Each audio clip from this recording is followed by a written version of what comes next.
اور میں اب آپ کو بتاتی ہوں کس طرح سے طالبان نے بھی اپنی ایک ہائی ٹیک بریگیڈ تیار کی ہے. جی ہاں, بدری 313. اس ہائی ٹیک بریگیڈ کا نام ہے بدری 313. میں اس کے بارے میں آپ کو بتاؤں, طالبان کے کمانڈوز کابل پر اسپیشل کمانڈوز کا قبضہ ہے اور اس بریگیڈ کو بدری 313 نام دیا گیا ہے. امریکی ہتھیار جو کہ امریکی سینا لے کر آئی تھی, ان ہتھیاروں سے لیس ہے یہ بدری 313.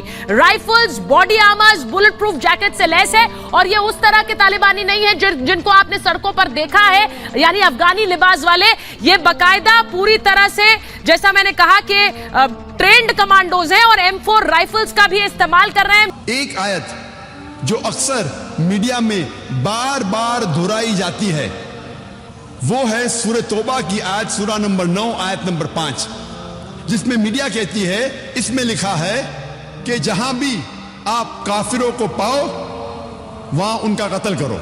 اور جب آپ قرآن مجید کھولیں گے اور دیکھیں گے سورہ توبہ سورہ نمبر 9 آیت نمبر 5, اس میں برابر یہی لکھا ہے کہ جہاں بھی آپ کافروں کو پاؤ وہاں ان کا قتل کرو. لیکن یہ آیت آؤٹ آف کانٹیکسٹ ہے, پس منظر کے خلاف ہے.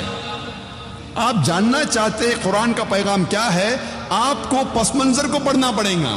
You have to read in context. اور جب کانٹیکسٹ پڑھتے ہیں, سورہ توبہ سورہ نمبر 9 آیت نمبر 1 سے پڑھتے ہیں, ہمیں پتہ لگتا ہے کہ ایک صلح تھی مسلمان اور مکہ کے مشرکین کے بیچ, اور یہ صلح ایک طرفہ مکہ کے مشرکین نے توڑ دی تھی. تو اللہ سبحانہ و تعالی سورہ توبہ سورہ نمبر 9 آیت نمبر 5 میں انہیں چیتاونی دیتے ہیں, انہیں وارننگ دیتے ہیں, مکہ کے مشرکین کو خبردار کرتے ہیں اور کہتے ہیں آپ کے پاس 4 مہینے کا وقت ہے, آپ سدھر جاؤ ورنہ اعلان جنگ. اور جنگ کے میدان میں اللہ سبحانہ و تعالیٰ فرماتے ہیں اور مسلمانوں سے کہتے ہیں, جب بھی دشمن, جب بھی کافر میدان جنگ میں آئیں تو جہاں بھی آپ کافروں کو پاؤ وہاں ان کا قتل کرو. یہ آیت میدان جنگ میں ہے. آپ پس منظر دیکھیں گے تو یہ آیت میدان جنگ میں اللہ سبحانہ و تعالیٰ فرماتے ہیں, جب بھی دشمن میدان جنگ میں آپ کے ساتھ لڑنے آئیں, جو ایمان نہیں رکھتے, جو کافر ہے, آپ ڈرو مت, ان کے ساتھ ڈٹ کے مقابلہ کرو. اور عام طور پہ آپ جب بھی دیکھو کوئی بھی آرمی جنرل, مثال کے طور پہ ایک جنگ اگر ہو رہی تھی امریکہ, USA اور ویتنام کے بیچ, but natural army general of USA یہ کہیں گا اپنے سپاہی سے جنگ کے میدان میں, وہ یہ نہیں کہیں گا ڈر جاؤ اور بھاگ جاؤ, وہ یہ کہیں گا کہ جب بھی ویتنامیز, جب بھی دشمن آئے آپ ڈرو مت, آپ ان کا قتل کرو. عام طور پہ کوئی بھی سپاہ سالار, کوئی بھی آرمی جنرل اپنے سپاہی کی ہمت افزائی کرنے کے لیے جنگ کے میدان میں یہی کہیں گا کہ ڈرو مت, اب لڑو, جہاں بھی دشمن کو پاؤ آپ ان کا قتل کرو. تو وہی تو قرآن مجید میں اللہ سبحانہ تعالیٰ فرماتے. لیکن کئی بار دشمن اسلام آؤٹ آف کانٹیکسٹ کوٹ کرتے ہیں. اور انٹرنیشنل میڈیا کے علاوہ ہندوستان میں بھی کئی دشمن اسلام ہیں. اور ایک بہت فیمس رائٹر, لیکھک جو اسلام کے خلاف لکھتا ہے, اس کا نام ہے ارون شوری. وہ یہی آیت کا حوالہ دیتا ہے اپنی کتاب ورلڈ آف فتواز میں, اور کہتا ہے قرآن میں لکھا ہے سورہ توبہ سورہ نمبر 9 آیت نمبر 5 میں, جہاں بھی کافروں کو آپ پاؤ, بریکٹس میں وہ کہنا چاہتا ہے ہندو, جہاں بھی آپ کافروں کو پاؤ وہاں ان کا قتل کرو. میں پوچھتا ہوں کہ اتنے ہندو یہاں رہ رہے ہیں, کیا عام طور پہ مسلمان ہندو کا قتل کرتا ہے؟ اور ورس نمبر 5 کے بعد ارون شوری چھلانگ مارتا ہے ورس نمبر 7 پہ. کیوں؟ کیونکہ ورس نمبر 6 میں اس کی بیماری کا علاج ہے. ورس نمبر 6 میں کوئی بھی انسان جس کے پاس تھوڑا بھی عقل ہے وہ فوراً پہچان لے گا کہ اس میں کچھ گڑبڑ ہے. کیونکہ ورس نمبر 6 میں اس کی بیماری کا علاج ہے. ورس نمبر 6 سورہ توبہ سورہ نمبر 9 آیت نمبر 6 میں اللہ تعالیٰ فرماتے کہ اگر مشرک, اگر کافر, اگر آپ کے دشمن امن چاہتے ہیں تو انہیں صرف چھوڑ مت دو, لیکن ان کو حفاظت کے ساتھ ایسی جگہ پہ لے جاؤ جہاں وہ محفوظ ہے. escort them to a place of security.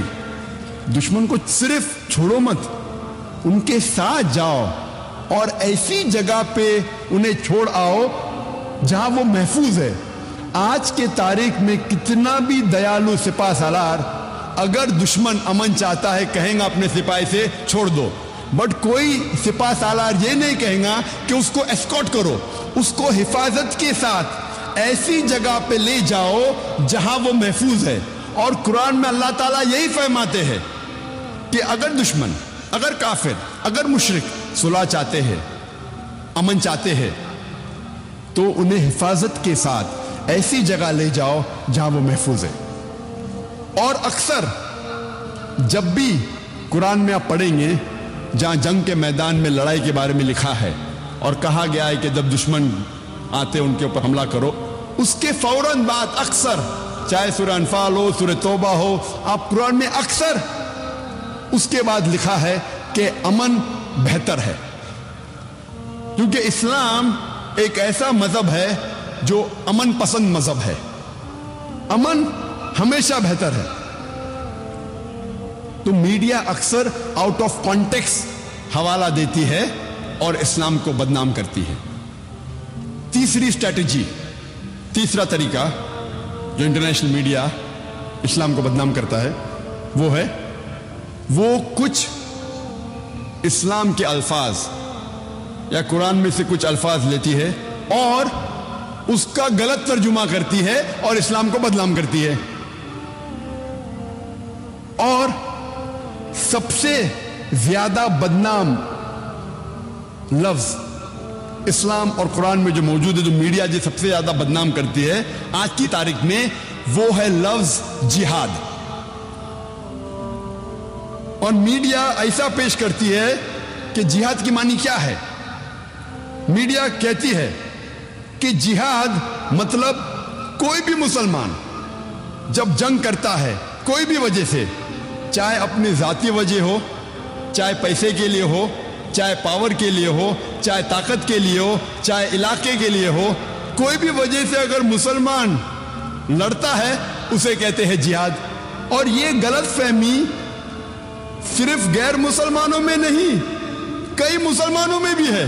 Media اسے اتنا عام کر چکا ہے کہ غیر مسلمان تو چھوڑو, آج کل اکثر مسلمان بھی سمجھنے لگے ہیں کہ اگر کوئی مسلم لڑتا ہے کوئی بھی وجہ سے, چاہے ذاتی وجہ ہو, چاہے پیسے کے لیے ہو, چاہے پاور کے لیے ہو, چاہے علاقے کے لیے ہو, اسے کہتے ہیں جہاد.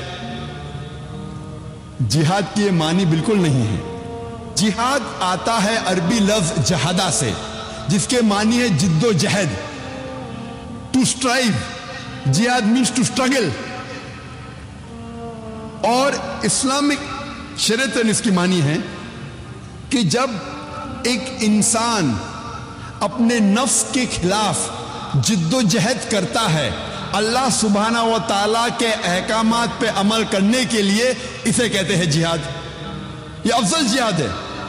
جہاد کے معنی ہے جد و جہد. اور اسلامک پس منظر میں اگر ایک مسلمان یا کوئی انسان اپنے نفس کے خلاف جد و جہد کر رہا ہے اللہ سبحانہ و تعالیٰ کے احکامات پہ عمل کرنے کے لیے, اسے کہتے ہیں جہاد. اگر ایک انسان جد و جہد کر رہا ہے معاشرے کو سدھارنے کے لیے, اسے کہتے ہیں جہاد. اگر ایک انسان میدان جنگ میں ظلم کے خلاف جد و جہد کر رہا ہے, اسے کہتے ہیں جہاد.